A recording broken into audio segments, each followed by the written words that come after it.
Hi, my name is Jessica Stark. I'm 26 years old and I live in Milton, Ontario.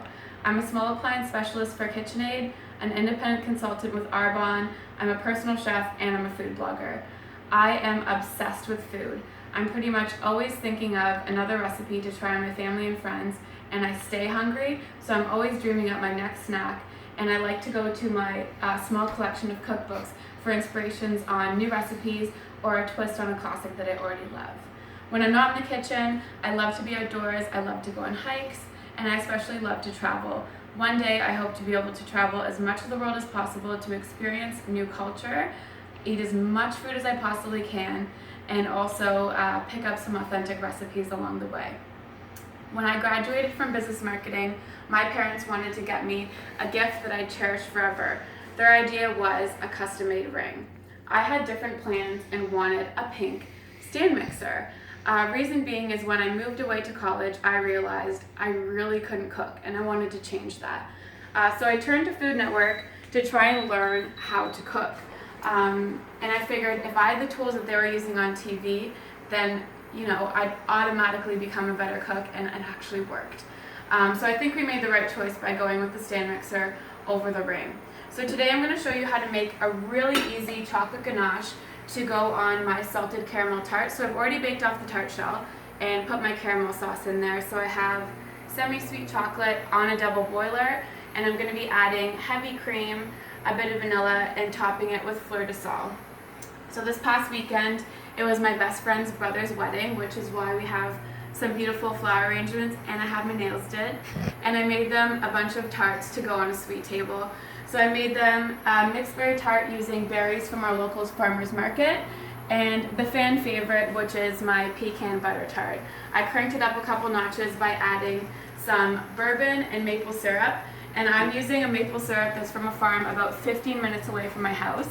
It's the best maple syrup I've ever had. It takes me back to field trips as a kid where they're pouring maple syrup on the snow and you get to pick it up with a popsicle stick and eat it. It's the best maple syrup in Canada, I'm convinced. So right now I have the chocolate is starting to melt, so I'm just going to stir it around with a spatula to get it going. And I'll turn the heat off so it doesn't get too hot. My favorite opportunity I've had work-wise is last summer I got to cook on a local farm as a private chef. So I got to basically build a menu using their local produce just to showcase all the hard work that they do and use their vegetables to the best of my abilities.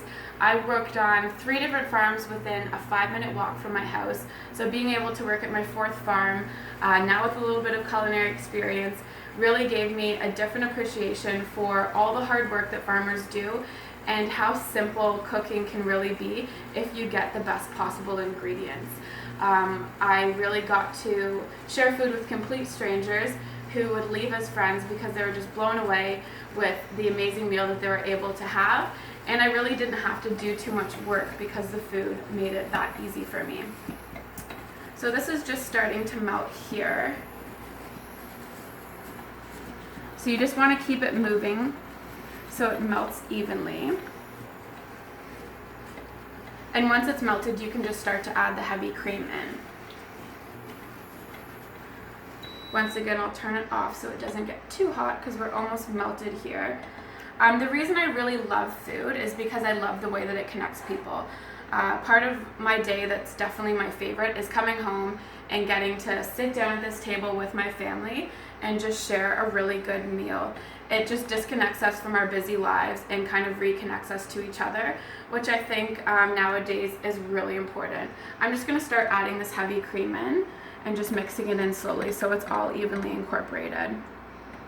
Another thing I love about cooking is that really there's no glass ceilings.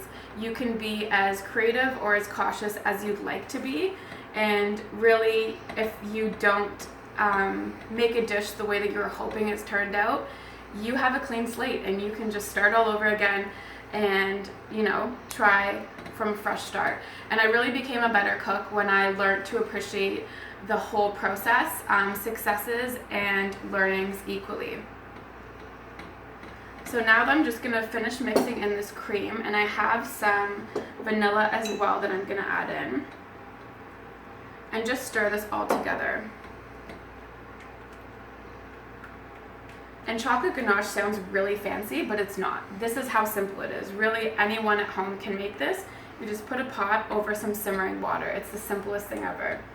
So what I'm gonna do is just spoon it over these tarts that I have with the caramel sauce. So just take a little spoon and drizzle it right over.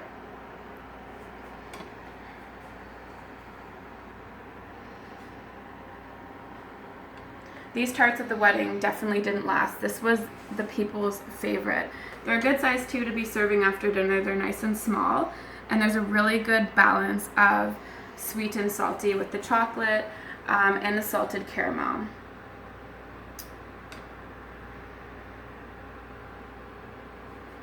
And it's really that easy. So I'm just gonna top with some fleur de sel to finish. And there's no way these are gonna last in our house. And that's a finished dish. Really easy. So thanks for watching. I really appreciate it. I have some important business to get to. I baked this batch of pecan tarts specifically for my family, and I put bacon in it because I can.